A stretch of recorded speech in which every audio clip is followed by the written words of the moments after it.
아멘. 아멘.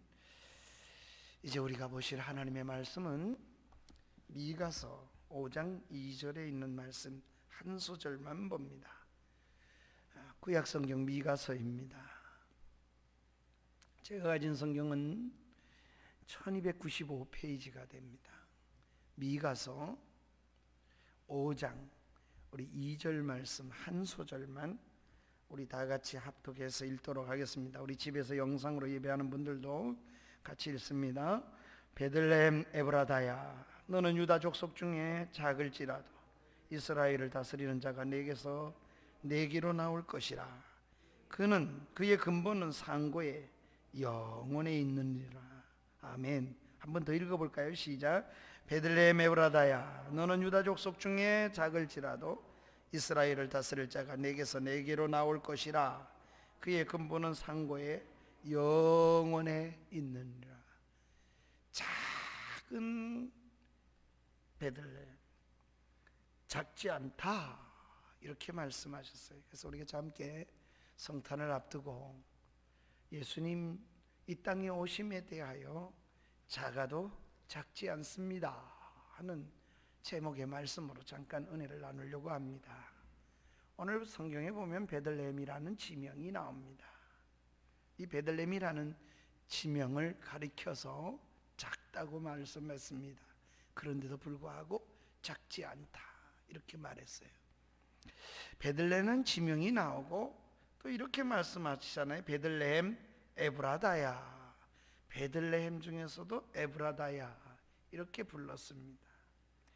왜 이렇게 베들레헴 그리고 에브라다라 이렇게 불렀을까? 성경에 보면 베들레헴을 에브라다라는 이름으로 동일한 지명으로 보입니다. 그러니까 이렇게 보여집니다. 베들레헴 내에 작은 마을 에브라다, 아마 이렇게 메시아가 태어날 것에 대해서 이야기를 한 것이라고 볼 수 있습니다. 여러분, 예수님의 이런 탄생에 대한 미가의 예언은 예수님 오시기 전 몇 년 전인가 하면 BC 700년 전입니다. 그러니까 오늘 미가가 이런 예언을 하는 때가, 미가가 누구 선지자와 함께 동시대의 선지자로 있었는가 하면 이사야 선지자와 동시대의 인물입니다. 그러니 북쪽 이스라엘과 남쪽 유다에 대해서 어떻게 될 것에 대해서 예언을 하던 이사야와 함께 그 시대의 일꾼이었습니다. 이사야도 그러니까 700년 전에 선지자라면 미가도 700년 전에 선지자입니다. 미가가 예언한 대로 오늘 하나님께서 역사하시고 베들레헴에서 메시아가 태어나게 된 것입니다. 그런데 오늘 본문을 읽다 보면 베들레헴 에브라다야, 이렇게 베들레헴이라고 그러고 또 에브라다야 이렇게 부르는 걸 봐서 동일한 지명인데 베들레헴 내에 작은 마을이 아마 에브라다라는 이름을 또 가지고 있지 않았을까, 이렇게 생각합니다. 에브라다라는 말은 성경에 여기에 미가서에 처음 나옵니다. 그런데 에브라다라는 말이, 이 에브라다라는 말은 안 나오는데 에브라시라고 하는 말이 성경에 나옵니다. 에브라 지명이 있습니다. 예컨대 룻기서 4장 11절에 보면은 룻이 성문 앞에서 장로들에게 나와 증인이 될 때에 우리 하반절에 보면 네가 에브랄에서 유력하고 베들레헴에서 유명하게 하시기를 원하노라. 그러니까 장로들이 축복을 하면서 이렇게 이야기를 합니다. 두 사람의 결혼에 대해서 축복을 빌면서 라헬과 레아의 두 사람 같게 하시고 네가 에브랏에서 유력하고 베들레헴에서 유명하게 하시기를. 그러니까 베들레헴과 에브랏은 같이 쓰고 있는 걸 봐서 에브랏이라는 지명이 있었습니다.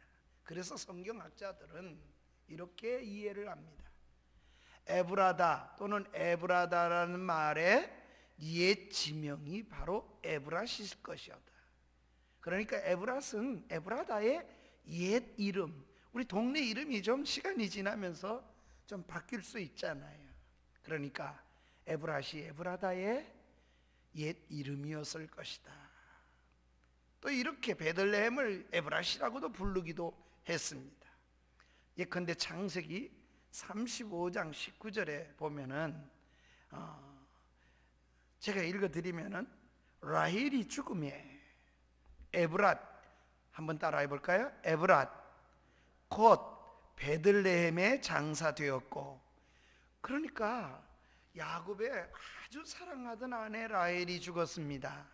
그때 어디에다 장사 지냈나 그러면 베들레헴에. 그런데 또 이렇게 불렀어요. 에브랏에다가 장사 지냈다. 그러니까 라헬의 무덤이 있는 곳이 바로 에브랏입니다. 그것이 베들레헴입니다. 여러분, 그런 것처럼 장차 메시아가 오시는데 어디서 오시냐? 베들레헴이고 에브랏에서 올 것이라고 말했습니다. 그러니 미가의 예언은 700년 전이지만은 이렇게 유명하게 아주 작은 동네, 베들레헴도 작은데 거기에 또 작은 동네에서 우리 주님이 오실 거라는 겁니다. 바로 이 베들레헴에 탄생할 것을 미가가 장소를 콕 집어가지고 예언을 해 주었습니다. 그것도 예수님 오시기 전에 700년 전에 그렇게 했습니다. 여러분, 그러니 얼마나 놀랍습니까? 우리 주님이 이 땅에 오신 것은 우연이 아닙니다. 정말 하나님의 큰 섭리 속에 오셨다는 말씀입니다. 이렇게 메시아는 어디에서 태어나도록 예언되어 있었습니다. 어디에서? 베들레헴에서 태어나도록 그렇게 되어 있었다고 했습니다. 첫째, 우리는 먼저 주님이 탄생하신 그런 베들레헴을, 예루살렘을 좀 생각해 보십시다. 주님은 베들레헴에서 탄생하셨습니다. 베들레헴에 탄생하기 위해서 하나님께서는 역사를 움직이시는 하나님이심을 분명하게 마태복음을 보면 보여주셨습니다. 원래 어디서 마리아가 요셉이 살았습니까? 나사렛이라고 하는 곳에서 마리아와 요셉이 살고 있었습니다.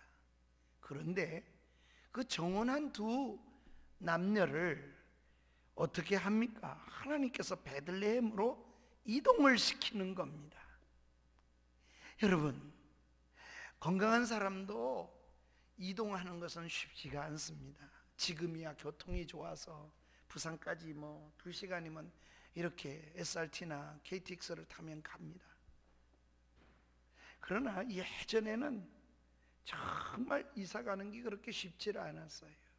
우리 예전에 제 초등학교 친구였던 우리 이인곤 집사님이 있다가 우리 이사 갔습니다만, 이인곤 집사님 머리가 벗어져서 내가 너무 친한 친구였는데, 우리 교회에 같이 있으면서도 제가 잘 몰랐어요. 우리 손삼선 집사 남편 말입니다.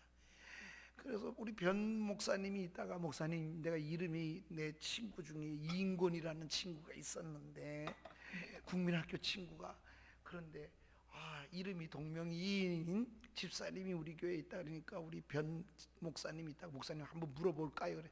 물어보지 마라. 내가 첫눈에 대반 할아버지 왜 못 보겠냐? 아니다고. 머리도 벗어졌고 보니까 어릴 때 얼굴이 하나도 없는 거예요. 또 예수 믿을 거라고는 상상도 안 했어요. 왜냐니까 한 반이 전부 43명인가 1학년부터 6학년까지 그렇게 컸는데, 그 친구만은 한 번도 교회를 데리고 가본 적이 없어요. 다 성탄절 때 되면 한 번씩은 와. 어린이 주일하고 얻어 먹으려고, 사탕이라도 먹으려고 교회 가면 오는데, 그 친구는 그것도 한 번도 오지 않는 친구였어요. 그러니 오겠습니까? 예수 믿을 거라고 상상도 안 됐고, 또 머리가 벗어져서 60이 다 돼서 만나는데 알 수가 있어요. 그런데 실제 중학교 1학년 때 이사를 갔거든요. 저한테 편지를 보낸 것이, 3통이 울면서 보낸 편지가 제가 오랫동안 가지고 있다가 잊어버렸습니다. 그랬는데 일주일을 이사를 갔어요. 전남으로 이사를 가는데. 예? 제가 그 얘기 하려는 거예요. 저 강원도 평창에서부터 전라남도 화순까지 가는데, 화순까지 이사를 며칠간 가니까 차를 가지고 일주일 갔다니까요. 그러니 얼마나 멉니까? 예전에는 그렇게 이사도 어렵잖아요. 응? 걸어서 간다는 걸음이 얼마나 많습니까? 예전엔, 지금은 도로라 그랬지만 제가 아는 건 비포장인데다가, 제가 국민학교 중학교 때까지도 비포장에서 다 비포장인데 그냥 도로라고도 안 그러고 신장로 이렇게 불렀거든요. 새로 닦은 그것을 신장로라고 이렇게 어릴 때 불렀던 기억이 나요. 차가 다닙니까? 어쩌다가 한번 차가 지나가지요. 정말 차도 없어요. 여러분, 2000년 전에 에브라다, 또 그 이전 2700년 전에 베들레헴과 에브라다, 생각해 보세요. 얼마나 참으로 먼 거리겠습니까? 왜? 걸어서 가기 때문에. 더군다나 임산부가, 아기를 다 낳을 임산부가, 마리아가 그 몸을 가지고 옮겨가는 건 얼마나 힘들었겠습니까? 쉽지 않은 걸음이었지만은 로마 황제의 명을 어길 수 없어서 이동했다고 신약 성경이 말합니다. 로마 황제가 명하기를 자기 근거지, 자기의 원래의 본적이 있는 근거지에 가가지고 호적하라고 명령한 겁니다. 그래서 이동을 하게 되었고, 베들레헴으로 마리아가 임신을 한 그 상태에서 살던 나사렛에서부터 베들레헴까지 이동을 한 겁니다. 그리고 그 베들레헴에서 말구유에 예수 그리스도가 태어나게 된 겁니다. 그러니 그 역사 속에 하나님이 역사하셨고, 로마 황제를 통해서 명을 내려서 역사 속에 하나님 그렇게 가서 베들레헴에서 태어나도록 그렇게 하셨으니, 하나님의 말씀은 얼마나 정확하게 응했고, 700년 후에 응하는데 정확하게 응했고, 그 정확하게 응하기 위해서 역사의 주인이신 하나님이, 역사에 안 믿는 왕을 통해서도 하나님이 움직여서 그렇게 말씀이 응하도록 하나님이 역사하셨다는 사실입니다. 그래서 결국 베들레헴에 간 마리아가 거기서 주님을 낳았던 겁니다. 미가 선지자 예언대로 베들레헴에서 탄생하신 것입니다. 하나님의 말씀은, 한번 따라합시다. 하나님의 말씀은 말씀하신 그대로 반드시 이루어지신다. 아멘. 말도 안 돼, 불가능한 일인데 그게 어떻게 되겠느냐? 아닙니다. 온 우주를 움직여서라도, 세상을 움직여서라도 하고자 하시는 하나님의 일은 반드시 하나님이 해내신다는 사실을 오늘 미가의 예언 속에, 아주 짧은 한 구절 속에 말씀을 주신 겁니다. 나 같은 한 사람을 위해서 세상의 역사를 움직이시고, 권력자를 움직이시고, 시간을 조정하셔서 하나님께서 말씀에 맞게 역사하신다는 사실을 잊지 마십시다. 그러면 왜 베들레헴이었을까요? 그 많은 이스라엘 땅 중에 하필이면 왜 베들레헴입니까? 크게 여기에는 두 가지 의미를 가지고 있다고 미가가 예언 속에 담고 있습니다. 그 두 가지 의미가 뭡니까? 우선 베들레헴이라는 의미입니다. 베들레헴에서 태어나야 되고, 예수님은 베들레헴에서 태어나야 될 이유가, 첫 번째 의미가 태어난 곳이 베들레헴이라는 곳이라는 의미, 그 베들레헴의 이름의 의미 때문이라고 생각합니다. 베들레헴이라는 말의 뜻이 무엇입니까? 베들레헴이라는 말은 우리나라 말로 번역을 한번 따라합시다. 떡집. 뭐라고요? 떡집이라는 말이 베들레헴이에요. 예수님은 어디서 태어나야 돼요? 떡집에서 태어나야 합니다. 그런 의미를 가지고 있는 이름이 베들레헴입니다. 주님께서는 이 땅에 오실 때에 나는 하늘에서 내려온 뭐라 그럽니까? 생명의 뭐라고요? 떡이니라. 기억나십니까? 우리가 성찬식을 행할 때마다 요한복음 6장에 예수님께서 그렇게 말씀하셨습니다. 예수님께서 요한복음 6장에 어린아이의 보리떡 5개와 물고기 2마리를 가지고 주님이 기적을 일으키신 후에 우리 주님이 떡에 관련된 말씀을 예수님께서 떡을 먹이신 이유가 있어요. 12광주를 남게 한 이유가 있어요. 5,000명을 먹이신 기적을 예수님께서 일으켜셔야 할 이유가 있었어요. 그게 요한복음 6장 32절부터 35절에 보면 나오는 이야기인데 이렇게 말씀하십니다. 모세가 너희에게 하늘로부터 떡을 준 게 아니다. 우리가 생각하면 이스라엘이 광야에서 떡을 먹어서 살았습니다. 그런데 그게 만나지요. 하나님이 준 떡이잖아요. 그래서 모세가 준 줄 아느냐? 아니다. 누가 준 거라고요? 하나님 아버지, 내 아버지가 하늘로부터 떡을 주신다는 겁니다. 그러니까 하나님의 떡은 이러면 어디로부터 와요? 이 세상부터 오는 게 아니고 하늘로부터 온다. 이렇게 말씀을 하시면서 34절과 35절에 보면 이렇게 말씀을 예수님이 하시지요. 그게 뭡니까? 그런 떡을 준다 그러니까 거기에 있던 5,000명들이 남자 여자와 어린아이 외에 5,000명이 주여 그러면 우리에게 항상 이 떡을 우리에게 주소서. 그때 예수님이 35절은 같이 읽겠습니다. 시작. 예수께서 이르시되 나는 생명의 떡이니 내게 오는 자는 결코 줄이지 아니할 터이요 나를 믿는 자는 영원히 목마르지 아니하리라. 나는 예수님이 뭐라고요? 생명의 떡이라고. 여러분 구약에 보면 여호와의 이름이 뭡니까? 그러니까 나는 여호와이니라 그렇게 말씀하신 것처럼 요한복음에 보면 7번 나는 뭐뭐이다 하는 그런 말씀이 나와요. 나는 생명의 떡. 예수님 그렇게 말씀하셨잖아요. 그 중에 7마디 중에 한 마디입니다. 나는 부활이요 생명이다. 예수님 그렇게 선언하시잖아요. 나는 뭐뭐다. 하나님이심을 선언한 말씀이 요한복음에는 특징 지어지는 말씀이 있어요. 그런데 하늘에서 내려온 떡이라는 거예요. 예수님은 하늘에서 내려온 생명의 양식이라는 겁니다. 그렇게 가르친 예수님이 죽기 직전에 마지막 제자들과 함께 만찬에서 예수님이 어떻게 합니까?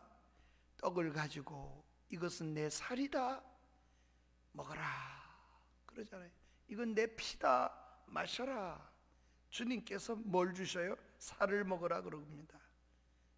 떡을 가지고, 그러니까 베들레헴이라는 떡집이라는 의미를 주님이 오시는 그 주님이라는 의미하고 매치가 되기 때문에 그런 의미에서 예수님은 어디에 오셔야 돼요? 베들레헴이라는 떡집에 오셔야 될 이유가 있었습니다.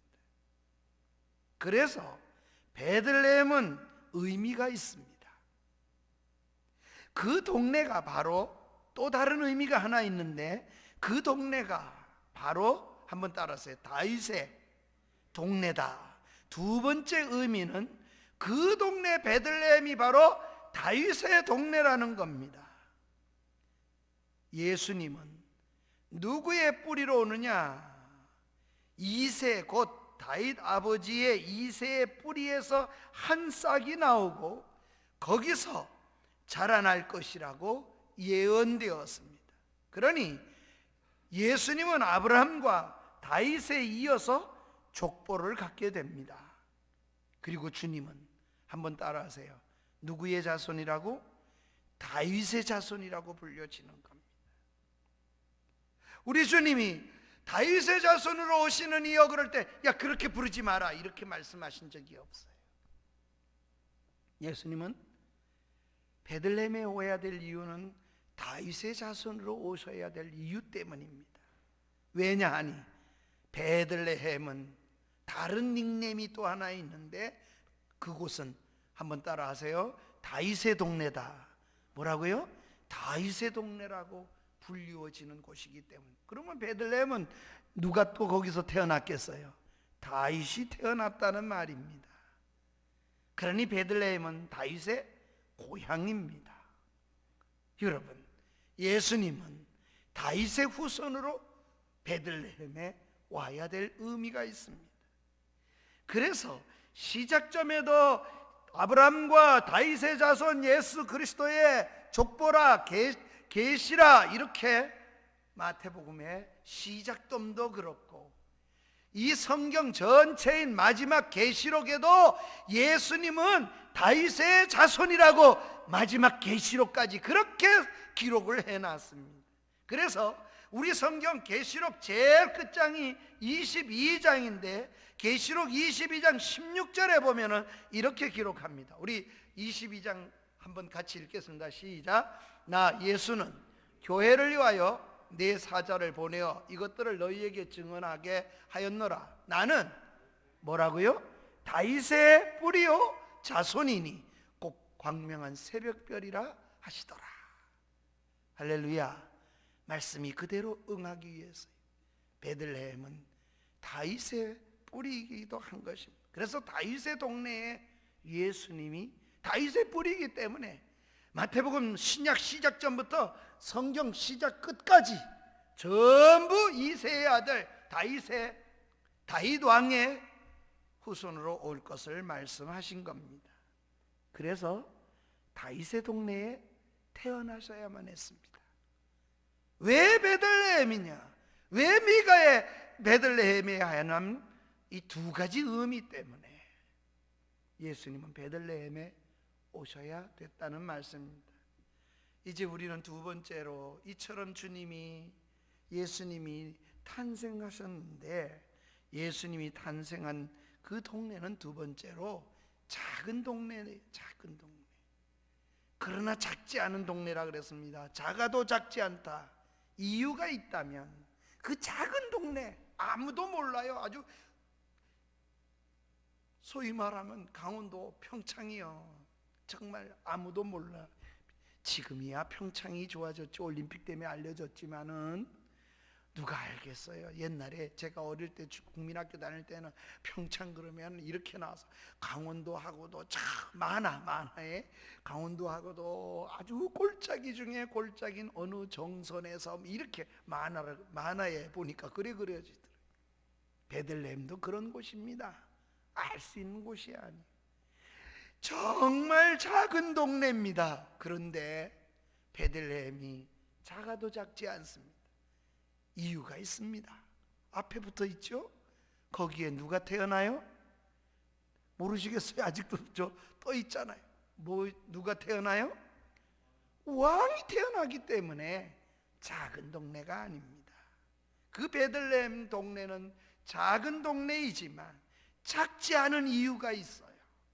바로 거기서 왕이 탄생하기 때문입니다. 여러분, 오늘날도 대통령이 태어난 동네가 주목을 받아요? 안 받아요? 받잖아요. 네. 우리가 아산을 내려가다 보면은 윤보선 전 대통령의 생가가 있는 곳, 팻말이 무슨 그게 관광지처럼 붙어 있잖아요. 김대중 대통령의 생가, 박정희 대통령의 생가, 그걸 다 관람하도록 그렇게 만들었잖아요. 구미에 가면은 박정희 대통령의 생가라고 그 촌락을 다 꾸며놓고 있잖아요. 그 시골 초가집이 뭐 그렇게 유명합니까? 대통령이 거기서 나왔다. 그렇게 잖아요. 그래서 그 유명하다고 그 생가를 만들어 놓고 그대로 보존하지 않습니까? 하물며 만왕의 왕이요 만주의 주요 영원한 왕국의 왕이 되시는 예수님이 태어나신 곳 베들레헴은 작지만 작은 곳이 될 수가 없어요. 큰 일을 한 동네입니다.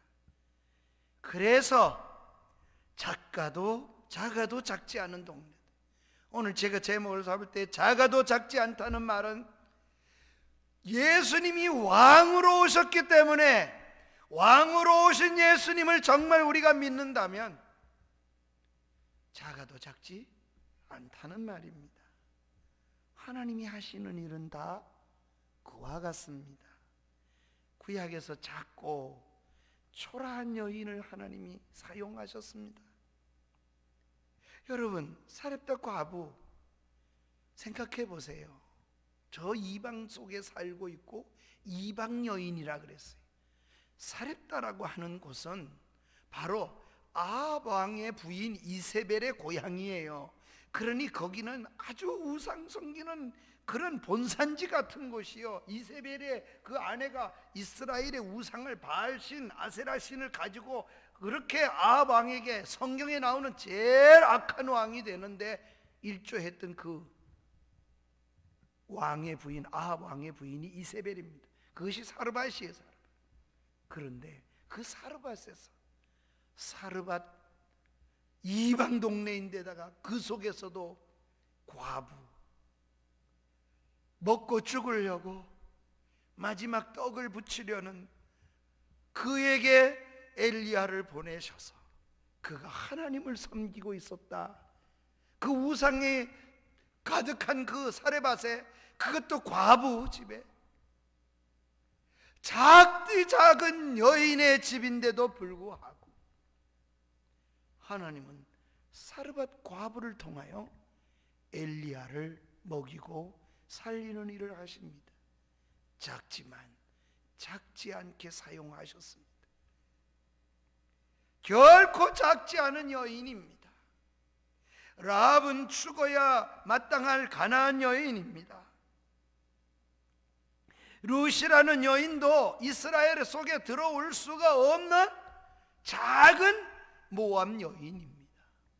그럼에도 불구하고 보잘것없고 그렇던 라합과, 기생 라합과 룻이 예수님의 족보 속에, 마태복음 족보 속에 들어와 있다는 사실이 얼마나 놀랍습니까? 작아도 작지 않은 사람들이 되었습니다. 하나님이 그렇게 위대하게 만들어 쓰신 겁니다. 요셉과 야곱의 11번째 아들이 아닙니까? 하나님은 11번째 아들인 요셉을 통해서 이스라엘 전체를 다 살려내는 일을 하잖아요. 아버지 살아내는 그 가뭄에서 살아갈 수 있도록 만들어지는 게 11번째 아들 요셉 아닙니까? 작아도 작지 않게 어떻게 할 때, 하나님만 바라보고 살 때 하나님 그렇게 사용하시지 않습니까? 형제들의 미움을 받아 노예가 되었다 할지라도 결국은 최고의 자리에 오르도록 역사하지 않습니까? 이게 하나님이 하시는, 작아도 작지 않게 하시는 방법입니다. 성경의 역사에 큰 흐름의 주류가 된 사람이 누구입니까? 유다 아닙니까? 예수님은 어느 지파에서 옵니까? 유다 지파에 옵니다. 그래서 유다의 지파가 이겼으니 그렇게 말씀하지 않습니까? 예수님의 족보 속에 가장 유명한 12아들 중에 이름에 가장 중요한 이름이 뭡니까? 유다 아닙니까? 마태복음 1장 1절부터 3절 말씀을 우리 같이 읽어볼까요? 시작. 아브라함과 다윗의 자손 예수 그리스도의 계보라. 아브라함이 이삭을 낳고 이삭은 야곱을 낳고 야곱은 누굴 낳아요? 유다와 그의 형제들을 낳고 유다와 다말에게서 베레스와 세레를 낳고 베레스는 헤스로를 낳고 헤스로는 람을 낳고 야곱의 12아들 중에 누구를 끄집어냈어요? 유다입니다. 예수님은 유다 자손에게서 와요. 그래서 유대 지방이란 이름이 생깁니다. 유다는 몇째 아들입니까? 이세에게 있어서 유다라는 이 이름이 그렇게 뛰어난 이름이 아닙니다. 유다는 야곱의 아들들 중에서도 4번째 아들이에요. 하나님이 크게 쓰신 겁니다. 장자만 크게 쓰는 거 아니었습니다. 다윗은요, 다윗은 유다 지파에 속한 사람입니다. 그렇지만 유다 지파에 속한 이세의 아들 중에 8아들 중에 아들이 8이 있었는데 이세가 그 8아들 중에 다윗이 몇째 아들이라고요? 제일 막내라니까요. 8번째 아들입니다. 그런데 이세의 8번째 아들 다윗의 그 줄기를 통해서 예수님이 탄생하게 됩니다.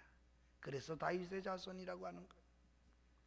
작지만 작지 않은 사람, 작은 동네지만 작지 않은 동네가 되는 은혜, 이것은 하나님 앞에 쓰임을 받고 하나님 앞에 선택되고 하나님이 들어 쓰시기로 한다면 작아도 작지 않은 동네가 될 수 있고 작아도 작지 않은 사람이 되는 것입니다. 예수 그리스도는 작은 아이로 작은 동네에서 초라한 모습으로 태어났습니다. 이 세상에 태어날 때 말구에 태어난 사람이 어디 있겠어요? 우리 주님은 이렇게 작은 아이로 그렇게 작은 동네에서 정말 초라한 모습으로 이 땅에 오셨습니다. 그러나 결코 작지 않으신 것은 그분이 세상을 다스리는 왕이시기 때문입니다. 예수님이 장성하신 후에 일하실 때에도 작아 보여졌습니다. 얼마나 왜소하고 초라합니까? 바리새인들마저도 보잘것없이 봤습니다. 그러나 사람들의 눈에는 주님을 만난 사람들은 놀라운 권세를 보았습니다. 그리고 그에게 굴복했습니다. 작아도 작지 않았습니다. 따라서 우리는 오늘 세 번째로 교훈을 생각하고 말씀을 맺겠습니다. 작아도 크게 사는 법을 우리도 따라가는 사는 삶이 되어야 하겠습니다. 우리가 예수님 그분의 다스림 속에 살면 우리도 작지만 작지 않는 삶을 살게 될 줄로 믿습니다. 주님이 그러잖아요. 적은 일에 충성된 자야, 내가 큰 일을 맡긴다 그러잖아요. 우리 주님 마태복음 25장에 네가 작은 일에 충성했으며, 그런데 작은 사람이라 말하지 않아요. 내가 큰 일을 맡긴다. 하나님은 크게 보시는 거예요. 하나님 안에, 예수님 안에 사는 삶이 큰 삶이고 큰 일을 해낼 수 있는 사람이라는 말씀이기도 합니다. 그리스도인이라고 하는 것은 작아도 작아 보이는 것 같아도 작은 일들의 가치를 매우 크게 보는 사람이 그리스도인들입니다. 지극히 작은 자 하나에게 하는 것이 크신 만왕의 왕 예수 그리스도에게 하는 것 같다고 말씀하신 자. 심지어는요, 냉수 한 그릇도 큰 일을 해낼 수 있다는 거예요. 냉수 한 그릇도 나를 위해 한 것이라고 말씀했습니다. 큰 것이 무엇일까요? 그것은 주님과 함께 있는 것이 큰 것입니다. 교회도 그렇습니다. 교회 건물이 크고 규모가 크고 사람이 많이 모이면 큰 교회입니까? 그건 우리 사람이 말하는 큰 교회지요. 규모가 큰 일을 하는 것이 큰 교회도 아니고 큰 일을 하는 것도 아닙니다. 그 속에 그리스도가 왕으로 존재하시기 때문에 그분의 뜻을 따라서 비록 사람 눈에는 작게 보여도 하나님의 뜻대로 하는 교회가 큰 교회고, 하나님 앞에 쓰이는 교회가 큰 교회입니다. 그것이 사람 눈에는 개척교회 형편없이 보이는 것 같아도 그게 큰 교회예요. 그리스도를 잇는 이 세상에서 가장 큰 자이기 때문에 그렇습니다. 우리는 성탄절을 앞에 놓고 있습니다.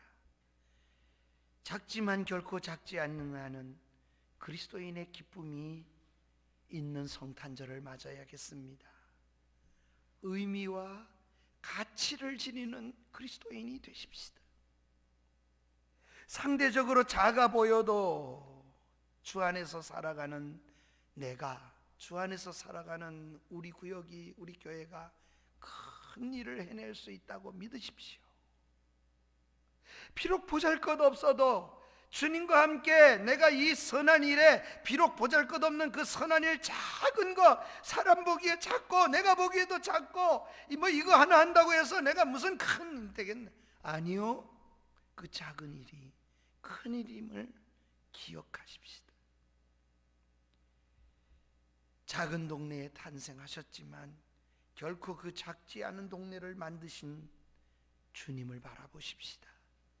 아무도 알지 않던 그 베들레헴, 보잘것없는 그 동네 에브랏, 그러나 작은 동네가 아니라 메시아 왕이 태어난 큰 동네에 옳습니다. 예수님을 전파하고 생명력을 나눠준다면 우리는 매우 큰 일을 하는 것입니다. 그럴 수 있도록 우리 안에 누가 일할 수 있도록요? 예수 그리스도께서 일하실 수 있도록, 내 속에 예수님이 주장할 수 있도록 나 자신을 내어드리는 그런 믿음의 삶을 살아야겠습니다. 감동을 주시고 해낼 힘도 주시고 환경도 하나님이 만들어 주실 것입니다. 작아 보이는 이 작은 공동체의 교회 안에서 세상을 바꾸는 힘이 나온다는 사실을 압니까? 보잘것없는, 배운 것 없고 보잘것없는 제자들을 통해서 주님은 세계를 보시고 계시잖아요. 사마리아 땅끝까지 이르러 내 증인이 될 거라고. 그 보잘것없는, 아무도 관심 두지 않는 그 제자들을 통해서 전 세계를 보시는 주님을 우리도 그 눈에 믿음의 눈을 가지고 그렇게 보아야 할 것입니다. 작아도 작아 보이지 않은 예수님을 품은 우리가 가장 영향력이 있는 사람이고 가장 큰 자임을 기억하시고 낙심하거나 좌절하지 마십시다. 곳곳에서 우리는 위대한 일을 해낼 수 있습니다. 우리가 드린 헌금이 보잘것없어도 힘을 분명히 발휘할 것입니다. 오병이어의 기적 같은 역사가 그렇게 드려지는 헌금을 통하여, 그렇게 드려지는 헌신을 통하여, 그렇게 주님을 크게 여기는 사람을 통하여 오늘도 하나님께서 일을 하시기 때문에 그렇습니다.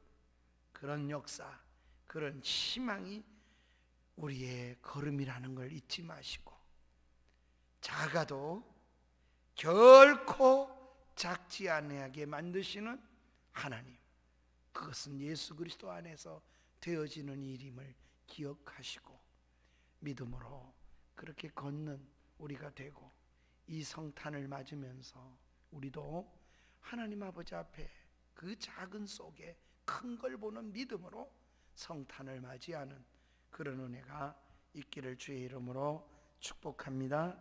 우리 이 말씀을 기억하며 우리 찬양을 드리겠는데, 예수님은 누구신가? 96장입니다. 우리 다 같이 96장을 찬양을 드리도록 하겠습니다.